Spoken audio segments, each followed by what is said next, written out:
Today is Valentine's Day. Happy Valentine's.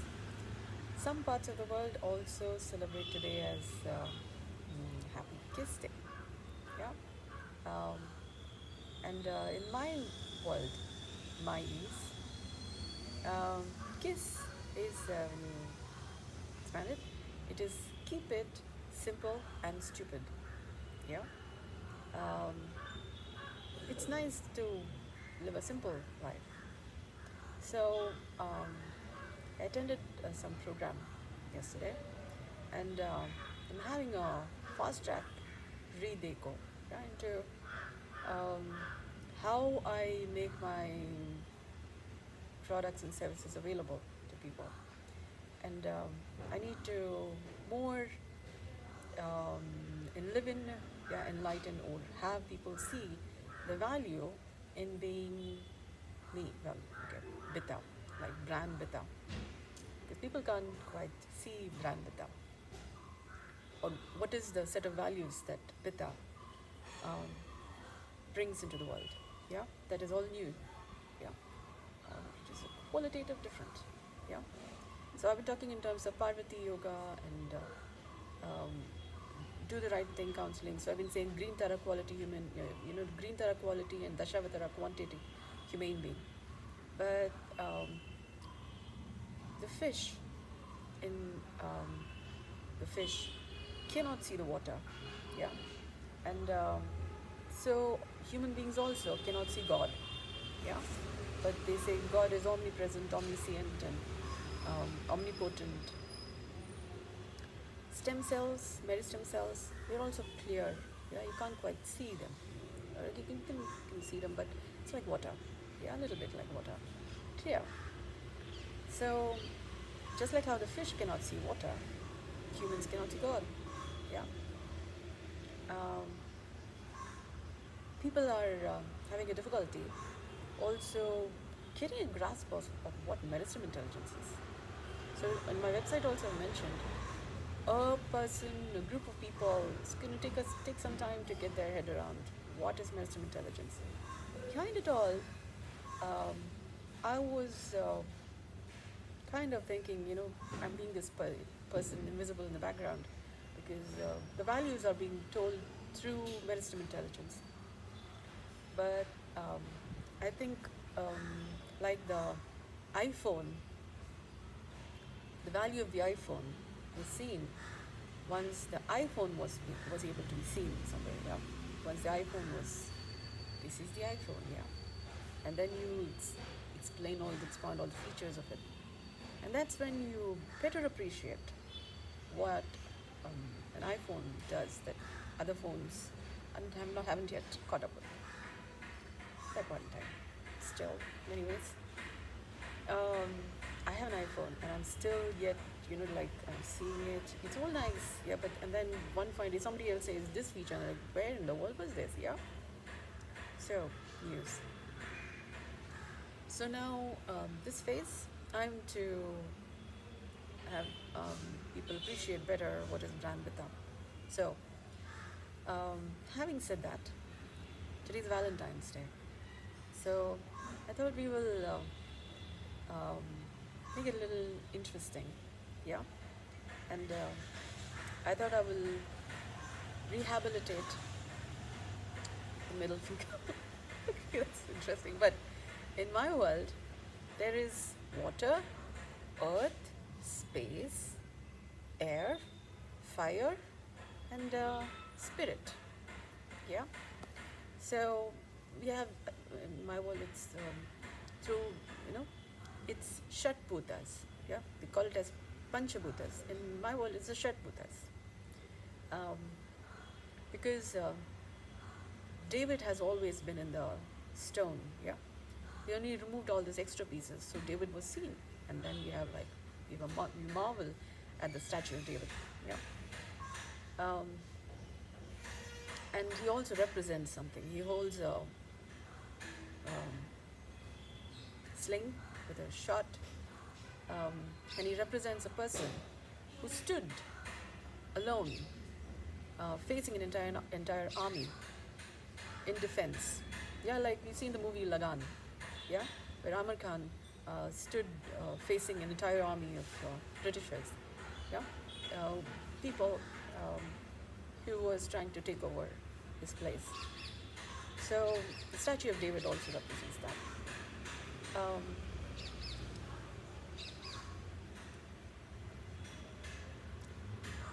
Violence hasn't done much good in many ways. There have been confiscating of places, and a lot of distress out of it. King Ashoka, he gave up all his war ways and then started preaching, practicing, making known the values of non-violence and harmony. So on this auspicious day, I am rehabilitating the middle finger, yeah, because in my world the middle finger represents space, and people have been, Mr. Musk has been building rockets to land, to create new spaces in which humans can live, yeah, so that we are becoming a multi-planet species, as what he spoke, yeah. I think we need to be able to know planet Earth and what it means to be human, have a human body, because we are like the rocket um, running on a treadmill, where the treadmill also, where you're not even moving, yeah, it's more like movementless treadmill, yeah, treadmilling, and standing in the same place, like the statue of Mahavira, and enlivening life, yeah. And how you do that is like a tree. You know, a tree doesn't move, it stands in one place. So you have a point of reference. The idea of the tree of life is standing in one place and connecting the shoot and the root and all linked together, yeah. So human being, the statue of Mahavira is a good, nice representation of a human representation of the tree of life, yeah. Um, so converting apparently waste into best out of waste. And we also look into restoring carbon in our different earth, um, so that we have sustainable, yeah, we're replenishing, um, sustainable, and looking at sustainable energy um, ways. So in having a body that's human, we have the ability to and live in life, um, and discover what's the species, this human species that Earth has produced, and we are still looking for another planet that's going to support life, yeah, that can support life, like how Earth has been, and Earth has water, the kind of which is not found anywhere else. People have still been searching for a long time. And people have also been studying the human body for a long time, and still we have a list of diseases. Something is missing, the presence of which will make a difference. Enter my world. Okay, you can't quite see my world, and hence I will expound a little more on the values that me, yeah, Pitta, has been living life by, which is mm, game-changingly, futuristically original, yeah. Because I'm like life, restarting the whole story of life, yeah, right from like before the Big Bang, yeah, and um, bringing forth a new epoch and what it means to be human, yeah, at least in a book, um, because we are Advaita based, Sanatana Dharma services facilitating um, organization. Body is also an organization, having many systems working to the organization, um, as relevant to the 21st century.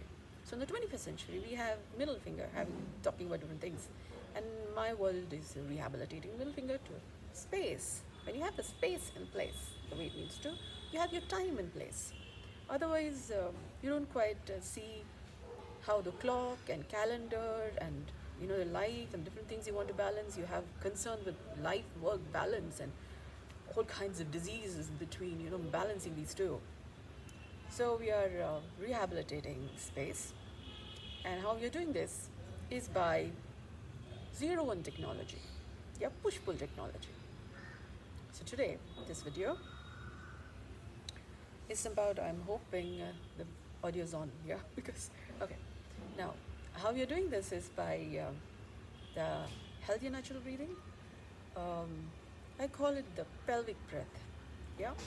Okay, it's more like, okay, history of mankind is written in the vaginal vault of a woman, yeah? So, given that our body has 10 holes, at least, yeah? That, okay, I'll explain now. Nose, 2 holes, eyes, 2 holes, within the skull sockets is the eye, yeah, so 2 holes. 1, 2, 3, 4, ears, 2 holes, the skull also has 2 holes, yeah, but okay. 1, 2, 3, 4, 5, 6, 7, mouth hole, 7. Anus, yeah, urethra, okay, pee hole, yeah, and the reproductive hole, yeah, willy hole, yeah, right. Males, they may be 2 in 1, yeah, so we may not be counting it as 2, but it's basically through one tube, yeah, you got the pee hole and the willy hole, yeah.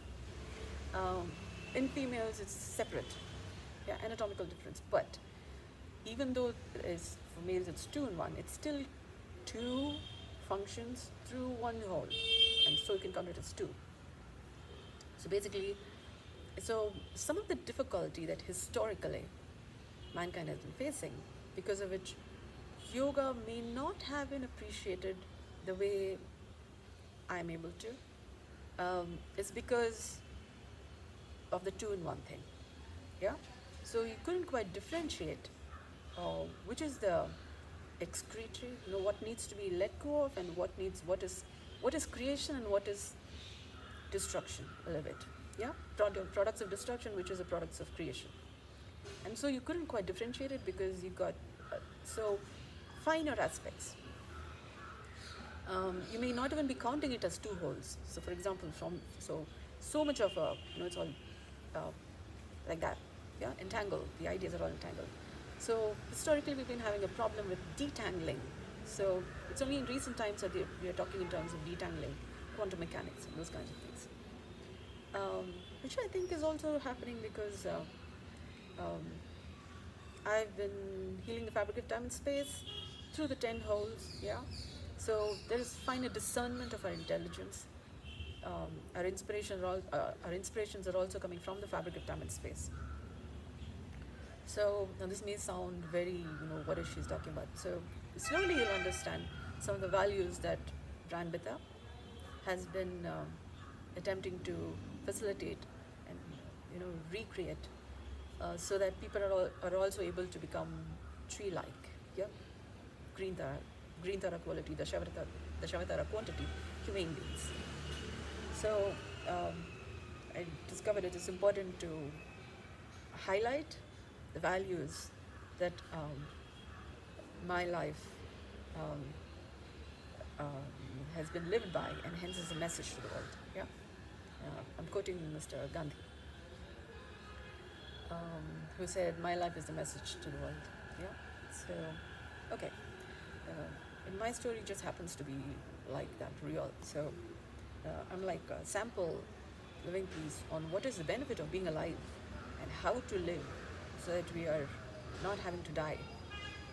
Yeah, we can be what is Sanatana Dharma means timelessly, being alive. Okay, let's do push-pull technology. Yeah. Given that our body has 10 holes, at least, and then our skin has so many pores, yeah, through which sweat moves in and out through every of them. So we have many holes, lot of holes, but at least 10. And all of this, all the holes, began from one hole, yeah, reproductive, where life began, yeah, or the process of life began, by push-pull technology. Now this sounds graphic, but basics. So on Valentine's Day, it just keep it simple and stupid. So basics. Now, given that males males have a two-in-one hole, yeah, um, which makes it difficult for us, historically there has been a difficulty in discerning which is the products of excretion and which is a product of creation, yeah, which is the products of destruction, excretion, which is why we would want to excrete something out, yeah, because it no longer serves the purpose, and hence you need to excrete it out. Otherwise, if it stays in the body, it becomes toxic. And then what are the products of creation because of which life comes into existence? So some of the difficulty has been in discerning that. So in today's video, I'm going to begin to show how push-pull technology, movementless push-pull technology, um, begins, helps to have the rocket treadmilling without moving a muscle, yeah. Rocket in the sense of human body, treadmilling without moving a muscle. Push-pull technology without even, all immaculate, yeah. So that we begin to, tattva shuddhi, and okay, that would be like a big word, but basically it means the decontaminating truth, reality, contamination when the products of destruction, what needs to be excreted, is kind of colluded with the creation bit, then you don't really know your R's from a hole in the ground. R's being, why are you here? What's the purpose of being in existence? What role do you play in the scheme of things? All kinds of R's. Once we are able to distinguish our R's, why are we here? These existential questions, it becomes easier for us to discover, discern our peeves. This is not working. Our pet peeves, and our cues, all kinds of questions. And because we don't know our R's, we don't know what questions to ask. Why are we here? We don't know those existential questions, and hence we don't know what questions to ask, by which we can better our condition of being human. Yeah, peeves, R's, Q's. Yeah, and hence we don't really know our X, Y, and Z. Yeah, so which direction to go, how to go, what to have in place. Our horizontals, verticals, and our diagonals, so to speak. That is diagonals, more like directions. Yeah, which way to go. And hence history has been going round and round and round. Yeah, kind of going around the same things, having the same problems. We have a list of diseases because we are going around the same thing round and round. Instead of going forward, over time, either people are bored and get a disease, or they are so tired and get a disease, or they're dealing with the same problem over and over, and hence reiterating the same problem, and hence having a disease. Round and round. Let's move history forward for the better. How we do this is sit in a comfortable position. Sitting is better because when you're moving, there'll be too many muscle movements for you to pay attention to this fine aspect, which is in between the legs. Yeah, while we are moving, it becomes difficult to observe because mindfulness has been a problem, and then being in the present moment while being mindful has been another problem, and being aware while being in the present moment, while being mindful, that's like complicated, yeah? So we'll slow down. So I recommend you sit down in a place comfortably.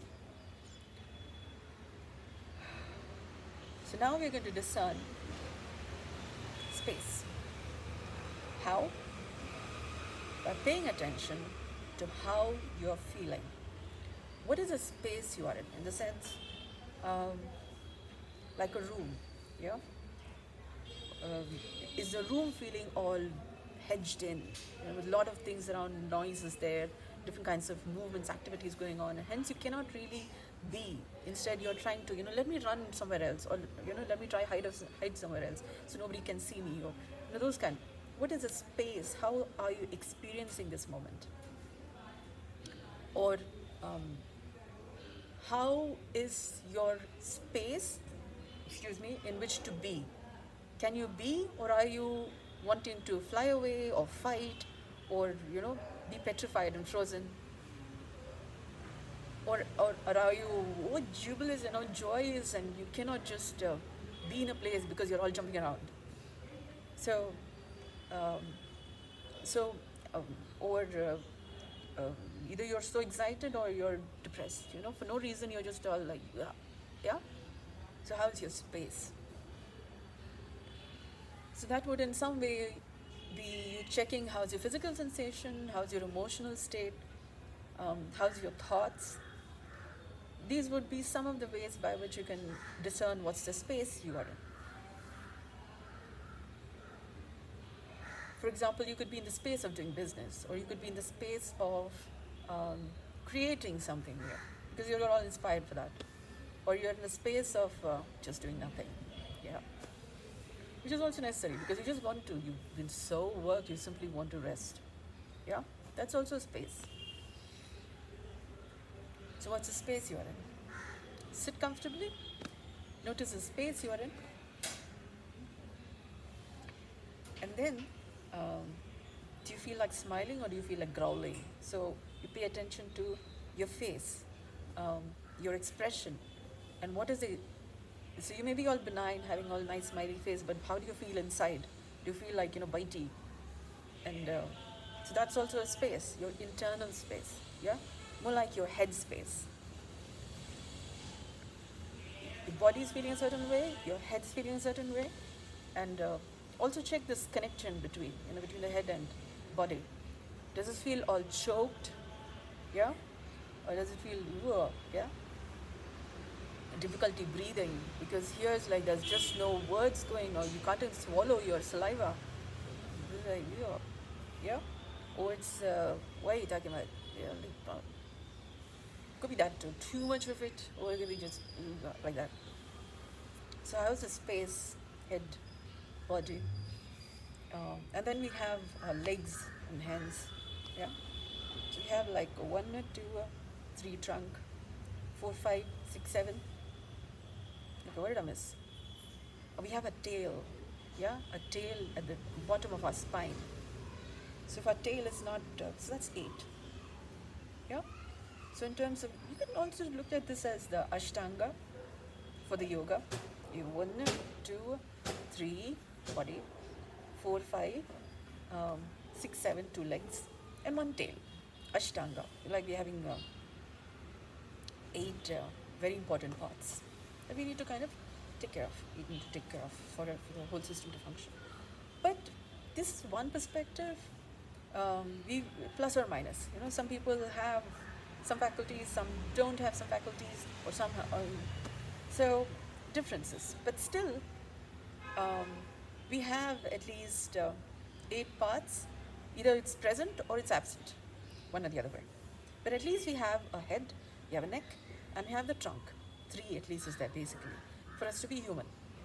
So we are alive because we have at least these 3 functioning, these 3 parts, plus or minus legs and hands. Yeah, great. We are alive amongst the human. Now, focus on the bottommost point. Yeah, of the body trunk between the legs. And now, notice the space between your legs. Can you sit comfortably, or are you feeling like, like being on thorns, like you can't sit, you have to always be running around, you have to move your legs, or you simply can't sit in a place? That's also the space of your bum, yeah, pelvis, or the space of how your legs are. Because when the space is good, your legs can be. Otherwise, you're always wanting to run or keep shaking all the time, or cannot sit in a place. Yeah, like you're on thorns. Now,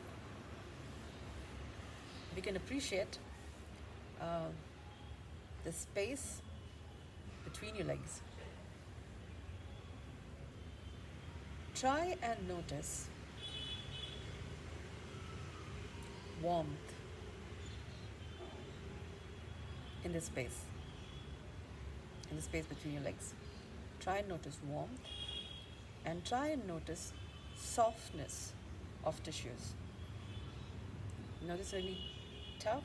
This may take some time, but blood flows through your body, which means blood flows through every part of your body. Yeah, and because human beings are warm-blooded animals, yeah,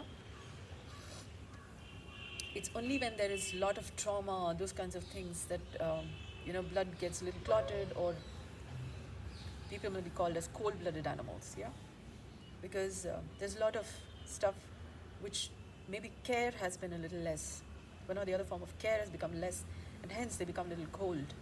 It cannot be warm enough to have their hearts be warm and moist because of how life has been. So, because we have a body that's human and we're alive, we can warm our own body and hence care for ourselves, even if nobody else could, for whatsoever reason, and hence maintain being humane. Yeah? And okay, so blood flows through your body, and hence there will be no warmth in one or the other form. Notice anywhere in your body where you feel warmth. If it becomes difficult for you to pay attention to the space, the experience of space in between your legs, notice warmth anywhere in your body, because blood flows through your body. And so, since blood, for a human being, blood is generally warm, and because it's warm, we are alive. You will notice warmth somewhere in your body, or notice places where you're sweating. Chances are you would notice warmth. Then, once you can snuggle in, please snuggle in a bit into the warmth wherever you notice in your body, becomes easier. Like you're having a blanket from within your body, yeah, to warm your own body, to warm your blood. Wherever you can notice warmth, just stay with that. The warmth will begin to start kind of enveloping you from inside, kind of hugging you from inside. Then notice again, if you can, be comfortable enough. Notice the space between your legs and notice the warmth. In any ways you can notice, or you can notice any form of softness. Yeah. So there may be experiences of shame, maybe, or there may be experience of shy. There may be experience of arrogance, maybe. There may be experience of discomfort, maybe experience of distress, maybe um, there may be experiences of dirty, yeah, there may be experiences of sadness, could be any of it. But these are all, and these are all important. Notice that they are experiences. They may be also coming from, this is also the place where excretion, stuff which no longer serves a purpose, exits our body. So when we don't pay attention to this area often, through hygiene, for example, yeah, then there could be, these are all waste products, and hence if you don't clean them regularly, there may be these experiences. There could be shame, there could be sadness, or there could be a sense of arrogance, or there could be a sense of many things. Yeah, any of these. It's not just emotions, but also physical sensation experiences. You might feel yucky, those kinds of things. Which is also why people regularly, when we talk in terms of hygiene, yeah, it's about regularly cleaning this area, so that products of excretion, yeah, things which have um, been destroyed in some way through physiological process in our body, has not been let out regularly. For example, if your bowels are not clean, your intestines are not clean enough, then there's also constipation, diarrhea, and these are also excreta, the products, the waste products still remaining in your body, and you need to regularly eliminate them. If you don't, then there could be gas, flatulence, yeah, or there's also the urinary, urethra, pee hole. There's also the reproductive hole. So maintaining, and then the anus, yeah, stool, feces. So when we are not regularly cleaning these holes, then there could be shame, there could be disgust, there could be any of these different kinds of experiences. And also because the reproductive hole has a certain vitality, some segment. I tend to call it Freud, yeah, because it's more closer to prudent. So, Mr. Sigmund Freud, doctor, he calls it as libido and destrudo, yeah. Libido may be the potency of life, and let's construct something, and destrudo is the destroy. It's done. I mean, finish it off, kind. Destrudo, the sense of destroy it. So both is important, yeah. So with the P hall, okay, with the excretory and the reproductive, yeah. So there is this difference between a little bit of the destrudo and the libido, yeah. So that could give rise to a little bit of an interesting um, confusion, maybe, or complementarily opposite experiences, yeah. So um, which maybe is some of the reasons why the idea of sex, or you know maybe having this idea of between life and death, because it is between libido and destrudo, yeah. That experience, that's something in between. Again, our push-pull technology comes from um, not knowing which is which, sometimes appreciation, yeah. And hence the making love maybe more just more regarded as a little mechanical and just called sex, yeah. And hence our relationship with love may not be as together as sacred. But if sacred is too much a word, it may be easy to remember that people keep searching for love and care and nurturing love and care. Um, while our relationship with the space in between our legs may be this way, not, a little bit confused between um, waste and creative, yeah, between destructive and creative, and not quite knowing which is which, and a little bit of confusion from there. And hence our ability to care and to receive care may be arising from we're always sitting.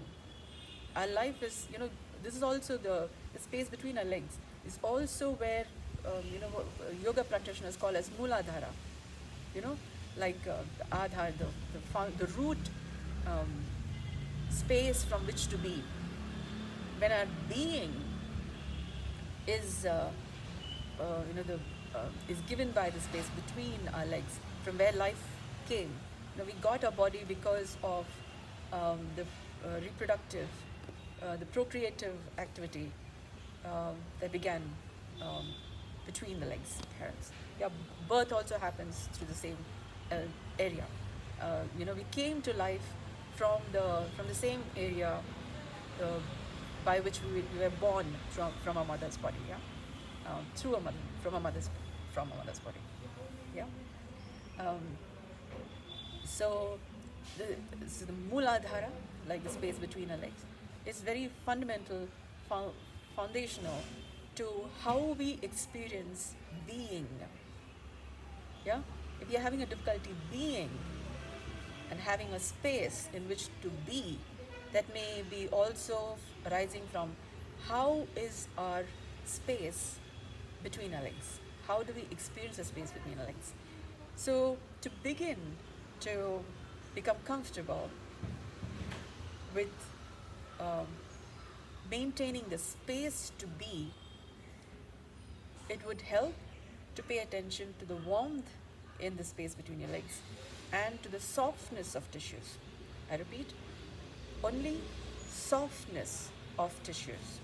No matter how your experience is, keep bringing, your emotional experience, or your thoughts and intellectual experience. Keep bringing your attention as much as possible to the softness of your tissues.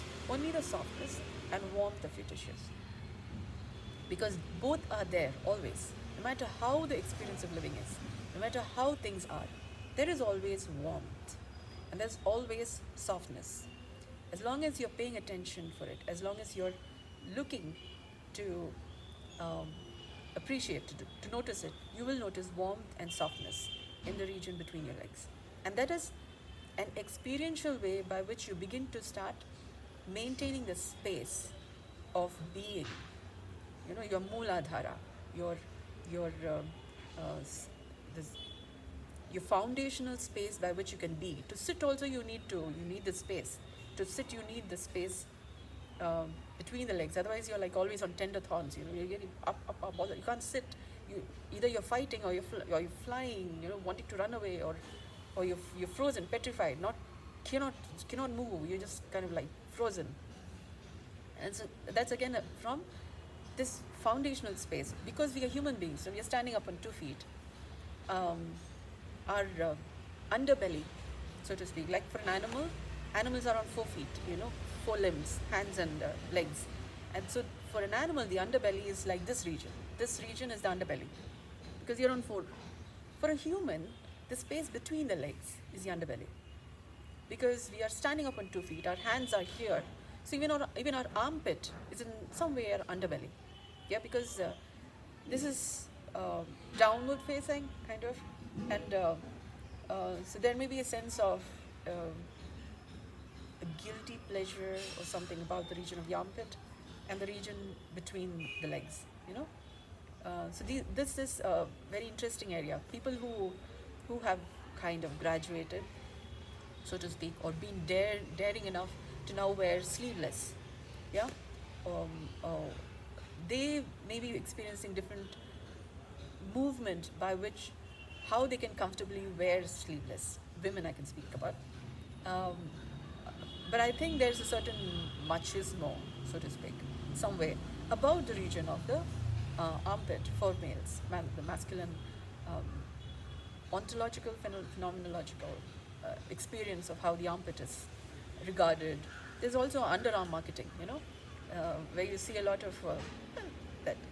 This may be like a certain kind of an emotional connect. So, um, because this has a certain guilty pleasure kind of experience, but it's about that's also coming from um, our relationship with sex, life, intimacy, love. Love we are all fine with, but when we talk in terms of intimacy and sex, it goes into hush hush, yeah, and but within this hush hush is also how life began. Without this intimacy, our body wouldn't form, yeah. So it's one of the basics. This is um, so foundational, fundamental, and our experience, our how we experience the space of intimacy. Yeah, how comfortable are we? It's not just about comfort, but it's all it's about how we are about this fundamental space of intimacy is also how we have a difficulty maintaining humanity cross boundaries. Sometimes abuse comes from um, a lot of things not spoken or um, sacredly, kindly, gently, kindly, mindfully regarded. Um, and then we are all protective. Yeah? Several of our push-pull technology, either we push and give and take, and that um, even in our um, daily everyday interactions, yeah, uh, give money, take something. So it's more like we look for discounts, and or if you can steal away something, so those kinds of behaviors is coming from our relationship with this push-pull. Okay, that I may have gone a little fast there, but our but what I mean is, um, when we are not taking as much care about the space between our legs and our ability to be from how is how well we are maintaining um, our relationship between excretory, what is what no longer serves a purpose, and how well is that being let go of, and that which is creative and new and productive, and how we maintain the space for maintaining the creative. When we haven't sorted that out, that's when we have the give and take, and the push pull, and instead of allowing another person to be, we kind of jostle and shake, and the experience of living that we maintained the humanity across boundaries may be more immunity across boundaries. You know, powwow, defense, offense, give, take, you know. Then we have people with standing with guns in the borders to protect uh, the health, wealth, and wisdom that we have. That's when we have immunity across boundaries. And then it's about who's having greater immunity. That's still more, you know. We see the Russia-Ukraine war. They are still in, you know, who's got better. That is the immunity across boundaries. Yeah, who's got it more. And the whole world, you know, everybody is watching, and everybody is not so happy about all of the outcomes from that. Yeah, collateral damage, and the world is having to deal with, you know, having to pacify them, and it's not nice to watch gory details. It doesn't make your life pleasant. At least these 2 years of the pandemic, we've seen enough about deaths, yeah, without it kind of getting us desensitized and, yeah, and resigned and cynical and not so happy spaces. So we have the Russia-Ukraine war, you know, reminding us about what is the not so happy spaces with this push-pull technology. Yeah, when the push-pull technology is not as humane as it needs to be, then we have immunity across boundaries instead of humanity across boundaries. So I hope this gives a little practice, a little space from which to contemplate about the space between our legs, about maintaining the hygiene without using any things, yeah, movementless, um, tattva shuddhi, yeah, space as a tattva, as a truth, as a reality. Space is also a reality, but we cannot see. I mean, we are living in space. We are living in the space of, right now I'm in the space of the balcony. When I'm inside the house, then that's the space of the room, yeah. There's also the space of a country, yeah, the space of a religion, a space of a culture. And this is in our head, yeah. Um, the space of religion, Indian or global. These are spaces. But it's about how do we relate with space. So how do we be while we are considering these different spaces? And the Mooladhara is also, is the space between our legs for how we can be instead of always wanting to fly away, fight, or freeze. Yeah, I don't know which way to go, but I'm just here. Yeah. So if one of these experiences are there, then just take the space between your legs and notice if you can feel the warmth and feel the softness. So another finer aspect, when you're talking in terms of healthier natural breathing, it's not just about warmth and softness. Now this is where healthier natural breathing, Nirvij Yoga, yeah, movementless Parvati Yoga, Brand Vita, comes to better appreciation, yeah, offers a space for better appreciation. And that is, pay attention to any sense of movement in the region between your legs. Any sense of movement in the region between your legs, even though you're not doing anything. For example, blood pulses through the arteries and veins. You're not making the blood pulse.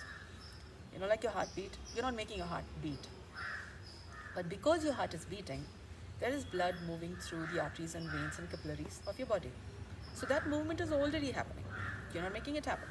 It's because you're alive and have life that your heart is beating. Yeah? And because your heart is beating through voluntary and involuntary muscles, there is blood pulsing through your body. So the pulse, tick, tick, tick, pulse is movement, movement, movement. Notice in the space between your legs if you can feel any movement. Now don't go saying, okay, this is artery, or this is vein, or this is capillary, or different different movements. For example, our heart has a beat. Lungs also have a beat. Like when you're breathing, there's inhalation, exhalation. The chest moves forward or outer in. According to inhalation, exhalation. That's also a beat. So our respiratory rhythm is also a beat of its own. For each person, it's unique. It's different. according to the health of the body. So there's heartbeat, there's respiratory beats, and there's also life beat. What that means is, it's because we are alive, there is a beat, a pulse in our tissues, in our body tissues, which say this phone does not have, yeah, or this wall behind does not have, yeah, or if it's there, but in a way that is different for a human being. Animals, plants, they also have it. It's according to the composition of life there, yeah, that they have a life beat. So I call it heartbeat, breath beat. All right. Okay, let's say lung beat, heartbeat, lung beat, and life beat. Yeah. Um, and these are different expressions of rhythms, pulse. Yeah, different kinds of pulse that makes our body, our body. And okay, what makes our body is because I have the heartbeat, which is my heartbeat. Now, when you check your heartbeat, you would have your heartbeat. Yeah. When I check my respiratory rhythm, my respiratory rhythm, that is my respiratory rhythm. When you check your respiratory rhythm, what's the pace, that is your respiratory rhythm. Similarly, your body has different beats. Yeah. And yoga textbooks talk about 49 kinds. Yeah. And what makes a difference in Brahmaasthra is I discovered there is 49 into, let's say, into 10, because there is 10 kinds of breaths, and each of the breaths have 49 expressions. Well, finer details, but let's just say at least 40 expressions. Yeah. And if you're going to say that 10 breaths have one kind of an expression, so that forms 49. But there's one that is more constant. It's just there more. Okay, let's just say, according to Yoga Shastras, that the count that they're giving, I think there may be a little more or less. It's more like how you're counting at it. Are you looking at it from 6 or are you looking at it from 9? Yeah. So both are right, but then we have to kind of appreciate which aspect have they counted, which they are not. For example, I keep coming to Shanti. There's Dashami, Dashavatara, male, female. Apparently it's male, female, but I keep thinking, if you only go by male, female, who's going to maintain the peace between them? So I think when we say Ekadashi, I think it's a space between these two, like Shanti, so that you're not just going by male, female, yeah, her, and complementary opposites, and there needs to be a space which is together, yeah, Shanti. So I consider that to be the Ekadashi. So like 10, 10. One side you see 10 and you have 11. Yeah. That's like 1. 10 plus 1. Then if you see the other also, that's 10, 1. But the whole number system will not be without 0. Yeah. So it's because you have 0, then you have 1 to 9.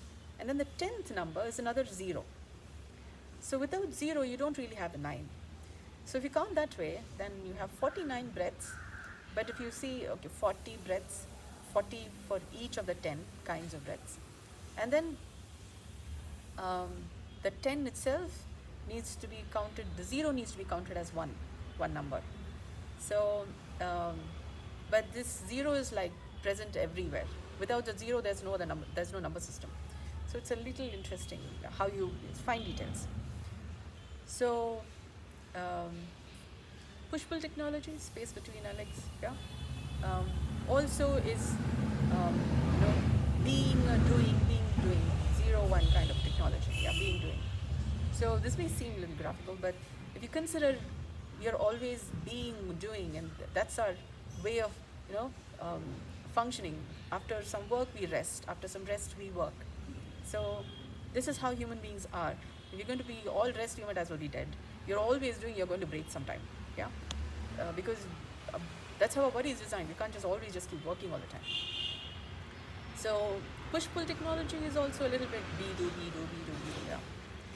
And there needs to be a balance between, the work-life balance.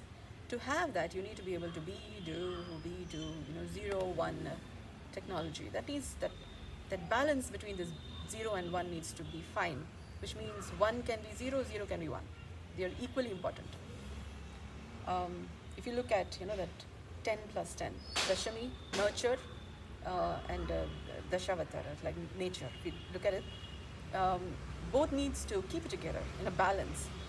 So there's 0, Dashavatara, like 10, but it's basically foundation is 0. And then you have 0 and then 9. And then 10 is again a 0. Similarly, if you look at it in terms of nurture, yeah, there's again 0 and then there is 10. So we have the idea of the Ekadashi as in 10, 11. So you can call it as 0 or you can call it as 1. You can count it as 1. But still, if you consider sperm and ovum is said to be round, sperm is said to be like 1, yeah, with a tail. So no ovum, no sperm, no sperm, no ovum, yeah. So both is equally important. So that way, one is just as important as the other, yeah.